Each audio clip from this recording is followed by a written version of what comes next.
10월 달입니다. 참 좋은 계절을 보내고 있습니다. 지난 주간에 밖으로 한번 나가봤더니 황금 물결 그야말로 아주 들판이 아름답게 그렇게 물들어 있는 모습을 보면서 우리 주님의 창조 섭리가 이렇게 좋구나라고 했고요. 또 나무마다 감나무에는 그렇게 색이 곱게 감이 다 열려 있는데 얼마나 탐스러운지 모르겠습니다. 이런 좋은 계절을 사는 성도들의 간절한 그 기도 제목들이 있는 줄 압니다. 그래서 오늘 우리에게 주신 이 말씀을 따라서 모세의 기도라는 제목의 말씀으로 은혜의 자리로 나갑니다.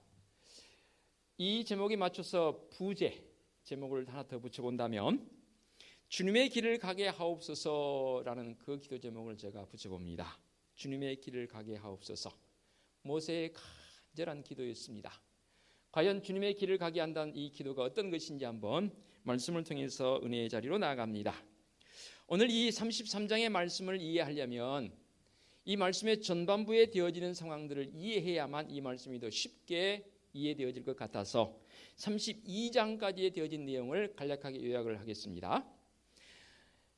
애굽에서 430년 동안 종살이하던 이스라엘 백성들의 그 고통의 신음소리를 우리 하나님께서 들으시고 모세를 그들의 지도자로 세워주셨습니다. 그래서 출애굽을 시켰고 모세를 따라서 광야길을 가는 과정 속에서 시내산에 이르렀습니다.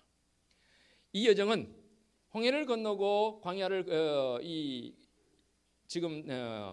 배회하는 그런 과정 속에서 6개월 정도의 시간이 지났습니다.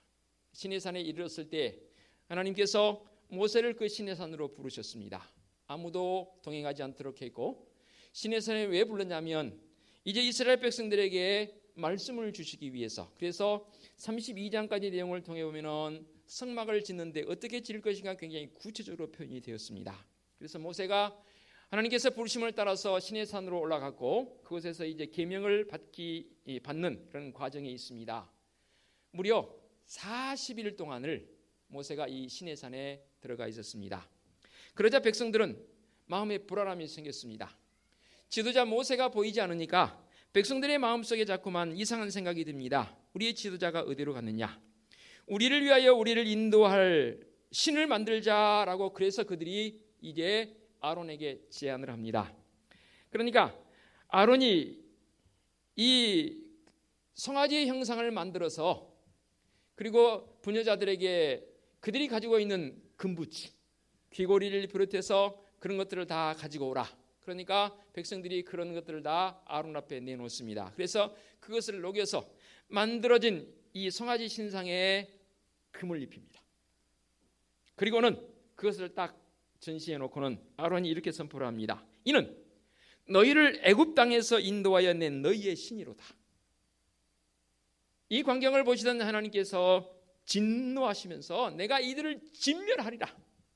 지금 모세가 하나님의 계명을 받으러 시내산에 올라가 있는 그런 과정 속에서 우리 하나님께서 그렇게 참으로 진노를 하십니다. 그리고 모세에게 이 계명을 주시며 모세를 이제 산으로 내려가라 했습니다. 모세가 내려오는데 웅성웅성 이상한 소리가 들립니다. 이 소리가 무슨 소리냐 했더니 이들이 이 금송아지 앞에서 심지어는 번제도 드리고 화목제도 드립니다. 하나님께만 드려야 할 제사를 이 금송아지 앞에서 드리고 있습니다. 그러면서 그곳에서 춤을 추며 아무튼 난리법석이 아닙니다. 이 모습을 보던 모세가 화가 났습니다. 그리고 하나님께 주신 이 돌판 2개를 던져서 깨뜨려버린 산산조각이 나버립니다. 지금 뭐 하는 것이냐? 그리고 모세가 그 금송아지를 빻아서 물에 타서 다 백성들을 마시게 합니다. 그리고 모세가 제안합니다. 이 우상 숭배하는 일에 가담한 자들을 어찌할 것인가? 레위인들이 우리가 이 일에 함께 하겠습니다 해서 모세를 중심해서 이 우상 숭배에 가담한 자들을 칼로 쳐 죽입니다. 무려 3,000명이 죽습니다. 3,000명이요 작은 숫자 같지요. 사실 그 당시에 백성들의 출애굽 숫자에 비하면 상당히 작은 그런 숫자는 아닙니다. 그리고 하나님께서 이 백성들을 내가 싫다, 내가 이들을 진멸하리라 할 때에 모세가 꿇어 하나님께 기도합니다. 오 만군의 신 여호와시여, 그리하지 마옵소서, 그리하지 마옵소서.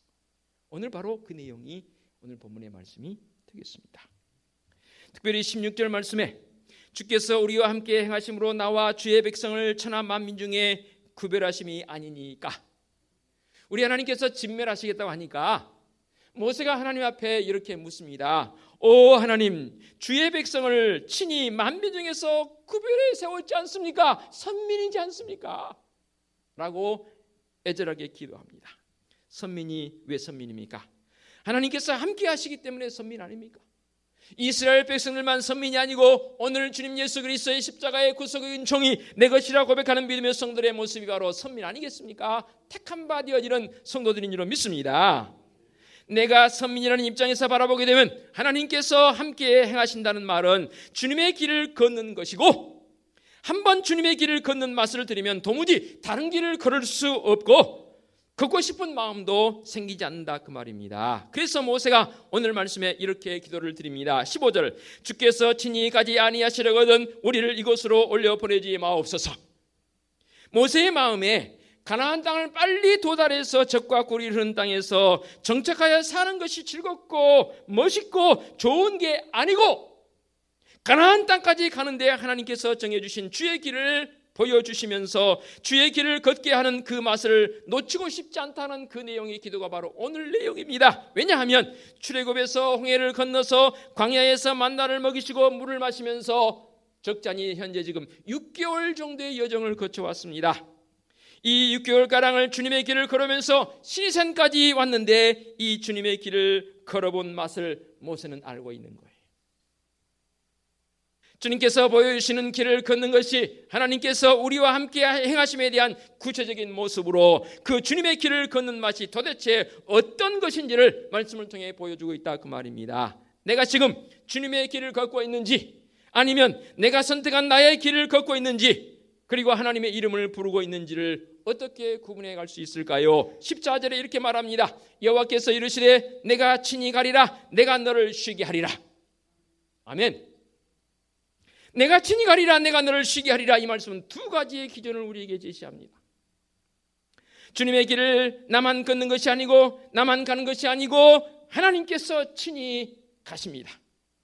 친히라는 이 말 속에서는 어떤 표현이 있냐면은 나의 얼굴이라는 그런 뜻이 있습니다. 언어적 개념으로 해석해 보면, 그러니까 나의 얼굴이 가리라라는 이런 해석이 되겠죠. 내가 친히 가리라라는 이 말은 나의 얼굴이 가리라라는 말씀의 뜻이 됩니다. 그러니까 주님의 길의 특징은 뭐냐면 하나님의 얼굴이 목표점을 향해서 가는 것이고, 내가 너를 쉬게 하리라 하신 것처럼 쉼이 있는 모든 이 광야의 여정을 우리 하나님께서 그렇게 행하시겠다는 두 가지입니다. 길을 가는데 나는 쉽니다. 이 쉰다는 것이 우리가 이 세상에 살아가면서 육체적으로 피곤한 일이 전혀 없다는 뜻이 아닙니다. 마음이 평강과 만족과 행복의 안식안에 머물고 있다는 그런 뜻이 되겠지요. 어떻게 그런 일이 일어날 수 있을까요? 아무리 하나님의 얼굴이 그 목표를 향해서 직접 가고 내가 그 하나님을 따라간다 해도 내가 피곤하지 않을 수 없는데 쉼을 얻는다라고 말씀하십니다. 이 말씀이 가능한 것은 18절 말씀에 이렇게 말씀하십니다. 모세가 이르되 원하건대 주의 영광을 내게 보이소서. 23절에도 손을 거두리니 네가 내 등을 볼 것이요 얼굴은 보지 못하리라 라고 말씀하십니다. 왜냐하면 20절에 또 이르시되 내 얼굴을 보지 못하리니 나를 보고 살 자가 없음이니라. 우리는 이것을 죄인된 인간이 하나님의 얼굴을 볼 수 없다라고 해석합니다. 무슨 말이냐면 하나님의 얼굴을 본 자는 어떻게 된다고요? 죽어요. 이 땅에서 하나님의 얼굴을 본 사람이 있어요, 없어요? 지금까지 아무도 없어요. 만일에 본다면 죽어요. 왜 이렇게 우리 하나님께서 말씀하셨을까요? 일반적인 해석은 죄인된 인간이 어찌 감히 하나님의 얼굴을 볼 수 있을까라고 해석하죠. 이게 맞아요. 그러나 주님의 길을 보여달라고 간구하는 이 상황과 우리 하나님께서 그 기도에 응답하시는 이 상황의 모습을 한번 생각해 본다면 이 말씀의 뜻이 무엇일까 깊이 있게 생각해 봐야 합니다. 그러니까 모세가 갈 길인데 그 길은 우리 주님께서 계획한 길이고 그 길은 하나님의 얼굴이 직접 가고 있는 길이라 그 말입니다. 얼굴은 대표성을 띠지 않습니까? 그러니까 하나님의 얼굴이 목표점을 바라보고 가실 때에 하나님의 얼굴을 바라본다는 것은 하나님께서 가고 계시는 방향을 등진다라는 그런 뜻이 되겠습니다. 자, 여기를 봐보시기 바랍니다. 해석하겠습니다. 손입니다. 이게 오른손이 하나님입니다. 표현을 이렇게 해봅니다. 왼손이 나입니다. 이게 모세입니다. 내가 될 수 있고 모세 다 같은 말이니까 자, 하나님인데 이게 손바닥면이 하나님의 얼굴입니다. 하나님의 얼굴이 어딜 향해서 가냐면 하나님께서 원하시는 목표점, 즉 백성들의 약속인 가나안 땅에서 가십니다. 그렇죠? 이렇게 가고 있는데 내가 지금 말씀의 법대로 따른다면 내가 하나님의 등 뒤에서 이렇게 가는 거예요. 그런데 하나님께서 가시는데 내가 그 하나님 앞에서 이렇게 얼굴을 맞대고 섰습니다. 이게 나라고 그랬습니까? 죄송합니다. 이 존재는 죽을 수밖에 없어요. 하나님께서 죽여버렸어요. 이 말은 무슨 말이냐면 하나님의 얼굴을 가지고 하나님의 계획대로 가시는데 내가 내 계획과 내 얼굴을 들이대고 하나님 앞에 이렇게 정면 마주친다는 것은 있을 수 없는 일이고 허영치도 않으십니다. 즉 나는 하나님의 등 뒤에서. 그런데 분명히 말씀하십니다. 하나님을 따라가는데 우리는 하나님의 얼굴을 결코 볼 수 없는 존재임과 동시에 그런 우리임에도 불구하고 내게 뭐라고 그랬어요? 쉼을 주리라 라고 말씀하십니다. 저는 이게 너무 은혜가 되는 거예요. 쉼을 준단 말이 무슨 말인지 아십니까? 이렇게 한번 해석해 봅니다. 쉼을 준다는 것은 우리 하나님께서 나를 업어주심을 말씀하고 있습니다. 이 업어주신단 말이 무슨 말이냐면 내 인생의 여정 속에서 우리 인생 살아가면서 얼마나 힘들고 어렵습니까? 우리가 하나님의 등을 보면서 따라간다는 것, 어린아이가 칭얼거리면서 엄마 나 좀 업어줘 그렇게 따라가는 모습이 아니고 자녀를 향해서 엄마 내지는 아빠가 딱 앉아서 아들, 딸 어부바 하면 어때요? 대부분 아이들은 그 어부바 하는 그 엄마의 말에 아빠의 말에 싫어 나 안 업을 거야 그러나요? 안 그래요? 안 그래요? 바로 달려가서 찰싹 달라붙으면서 금방 업어요. 그리고는 언제 그런 자듯이 그 표정이 완전히 바뀌어요. 행복해요. 엄마의 등 아빠의 등에 얹혀 있는 아이는 너무너무 행복해요. 이걸 이렇게 한번 예를 들면 여러분 많이 들어본 이야기입니다. 어떤 사람이 인생의 길을 믿음의 모습을 가지고 가는데 특히 이 모래 위를 걸어가는데 발자국 이야기 아시죠? 이렇게 주님의 발자국, 자기 발자국, 두 발자국이 나란히 이렇게 발자국이 쫙 나 있습니다. 그런데 어느 날 보니까 발자국이 두 개는 사라져버리고 두 개밖에 안 보여요. 그러니까 불만으로 주님, 왜 주님께서 나와 동행하지 않으셨습니까? 왜 발자국이 이 두 발자국밖에 없는 겁니까? 그동안은 네 발자국이 있었는데. 그러니까 주님 말씀하시잖아요. 아들아 딸아 너가 힘들 때 내가 너를 업고 갔느니라. 저는 이 예화를 들을 때마다 너무 감사한 거예요. 우리의 착각이 주님 온데간데 없이 어디 가셔버린 것 같았는데 그래서 발자국이 두 개 내 발자국이냐는데 그 발자국은 내 발자국이 아니고 주님의 발자국인 거예요. 그렇습니다. 오늘 말씀이 바로 그겁니다. 하나님께서 얼굴을 향하고 계시는 그 방향을 따라 함께 가는 자들은 하나님의 얼굴을 볼 수 없고 내가 내 길을 가고 있을 때는 하나님의 얼굴을 마주하게 됩니다. 하나님의 얼굴을 마주하는 게 좋은 것 같다고요? 아니에요. 하나님께 맞서는 것이 되기 때문에 죽어야만 합니다. 그래서 맞서서 주님의 길을 갈 준비가 되어 있지 않은 상황에서는 하나님께서 주님의 길을 하나님의 얼굴로 친히 가시지 못하게 됩니다. 왜냐하면 우리를 죽여야 하기 때문에. 그래서 하나님의 얼굴이 직접 가시는데 등을 보면서 가게 되는데 아무리 등을 보며 쫓아가더라도 나도 피곤하니 쉬게 하리라는 말씀과는 맞지 않다는 그런 어감을 갖습니다. 아닙니다. 등을 보이시며 쉬게 하신다고 합니다. 업고 가신다고 합니다. 어부바 하십니다. 우리는 그 주님의 등에 업혀서 가면 되는 겁니다. 내가 지금 마음이 힘들고 지치고 애가 타고 속이 타고 주님의 길을 가고 있는 그런 믿음의 사람의 모습으로 진단해 보니까 아닌 것 같아요. 정말로 이 세상을 살아가면서 여전히 속이 타고 애타십니까? 주님의 등에 업히지 않은 겁니다. 내가 내 고집대로 내 길을 가는 사람은 그렇게 속이 탐과 애탐이 있을 수밖에 없어요. 그래요, 육체는 피곤할 수 있어요. 그래서 잠도 자야 하고요. 배가 고파요. 먹을 건 먹어야 하고요. 힘도 들어요. 그래서 힘을 보충하기 위해서 여러 가지 것들을 먹기도 하고 운동을 하기도 합니다만, 육체가 피곤하거나 아니거나 마음의 평강 가운데 있고 그 평강 가운데서 쉬는 중에 인생이 진행되면 바로 그 사람은 진짜 주님의 길을 가고 있는 성도인 줄로 믿습니다. 그래서 마음이 중요하잖아요. 마음. 육신이 피곤한 거 여러분 감당하잖아요. 근데 마음이 힘들면 어떻게 돼요? 다 놔버리고 싶어요. 그래서 극단적인 선택을 하기도 하잖아요. 지난 주간에 그런 일이 있어서 마음이 아팠잖아요. 그러면 어떻게 하는 것이 주님의 길을 갈 수 있는 것일까요? 어떻게 하는 것이? 다른 길이 없습니다. 세상 길을 무시해야 합니다. 무시한다는 말을 사전에 찾아보니까 이런 뜻이 있더라고요. 사물의 존재의의나 가치를 알아주지 아니하다. 또 사람을 깔보거나 없이 여긴다라는 그런 뜻이 무시하답니다. 그러니까 모세에게서 바로 이런 무시 현상이 나타나는데 13절에 주의 길을 내게 보이사라고 합니다. 목표는 가나안 땅입니다. 그 가나안 땅으로 내가 있는 지점으로 시내산에서 가나안 땅까지 이미 길이 나 있어요. 근동지방에 있는 사람들의 그 다니는 길이 이미 길이 나 있습니다. 그 길을 따라서 가면 가나안 땅 가요. 적잖이 애굽에서 가나안까지 아무리 많이 걸려도 3주래요. 3주. 더 길게 잡아 한 달이면 가요. 수리도 있고 어린아이도 있고 그러니까 동물도 데리고 나왔으니까 함께 가려면 시간이 더 될 수 있어요. 그래 봐야 한 달이에요. 그런데 지금 모세는 그렇게 기도하지 않아요. 주님의 길을 보여달라는 거예요. 거의 징징거리다시피 주님의 길을 보여주옵소서.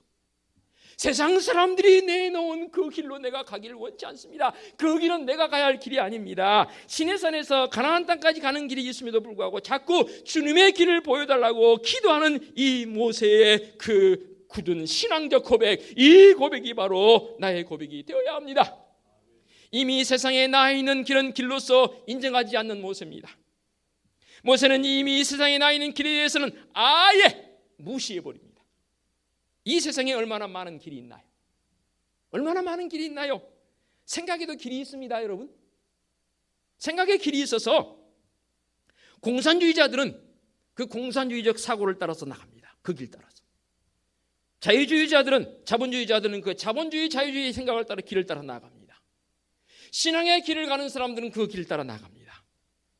생각의 길은 이념이라고 표현하지 않습니까? 심지어 우리 손도 길이 있고 발도 길이 있습니다. 성가대원들이요. 왜 길이 있다고 말하냐면 우리 목소리도 길이 있습니다. 예를 들어 보겠습니다. 손이 길이 있다는 말은 무슨 말이냐면 운동선수들 테니스를 치거나 또는 배드민턴을 치거나 탁구를 치는 선을 라켓을 잡았지요. 길이 있어요. 어떤 길? 공이 오는 길을 따라가야 돼요. 공이 오는 길을 따라가지 않으면 어떻게 돼요? 패배자가 돼요. 근데 공이 오는 길을 내 강박적으로 다 빨리 깨달아서 탁 치면 이게 발걸음은 안 그렇고요. 우리 목소리는 성가대원들 세상의 노래의 길이 있어서 그 길은 그 길 따라가는 거예요. 근데 우리는 감사하게도 우리의 이 목소리의 길은 주님을 찬양하는 길로 나가고 있다 그 말입니다. 그런데 모세는 이런 길로 가득 찬 이 세상을 무시해버립니다. 이 세상에 나 있는 이 생각의 길, 손의 길, 발의 길 다 필요 없다는 거예요. 오히려 모세의 마음속에는 하나님께서 길을 보여주셔야만, 하나님께서 인도해 주셔야만 그 길이 진짜 길이라고 합니다. 과연 우리는 이 모세의 간구와 같은 그 간구를 우리가 하고 있습니까? 우리가 보여달라는 주의 길은 어떤 길입니까? 지금 내가 주님께 기도하면서 주님 길을 보여주옵소서. 그 길은 과연 어떤 길입니까? 내가 생각하는 길입니까? 주님, 제가 생각하는 오른쪽 길입니다, 왼쪽 길입니다. 내가 그 방향을 조정할 수 있는 길입니까? 아닙니다. 주님께서 인도하시는 길입니다. 나는 그 주님의 등에 엎여서 살아가는 믿음의 성도들의 고백 아닙니까? 지금 모세는 가나안이라는 목표가 있는데도 불구하고 전혀 길을 모르는 사람처럼 행동을 합니다. 사람들이 시내산에서 가나안으로 다니는 길이 있으므로 그 길을 걷다가 난관이 생길 때 하나님께 간구해서 극복하는 것이 아니라 그 말입니다. 아예 사람들이 다니는 길 자체를 없는 것으로 발을 디디는 이 모세의 모습을 봅니다. 이 기도가 바로 우리의 기도가 될 텐데 아무나 그 기도를 하는 게 아니더라고요. 말씀에 결론을 맺습니다. 우리는 어떤 기도를 하나님께 드려야 합니까?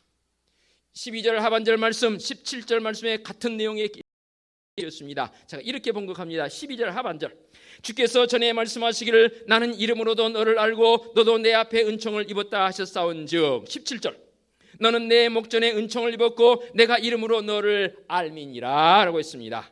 하나님께서 이름으로도 너를 알고 너도 내 앞에 은총을 입었다 말씀하십니다. 주님의 길을 구하는 자의 모습이 뭐냐면 바로 하나님의 이름 앞에 하나님의 이름을 사모하고 그 이름을 부른 자를 우리 하나님께서 인정하신다 그 말입니다. 이름을 부른단 말이 무슨 말인지 아십니까? 이런 뜻이 됩니다.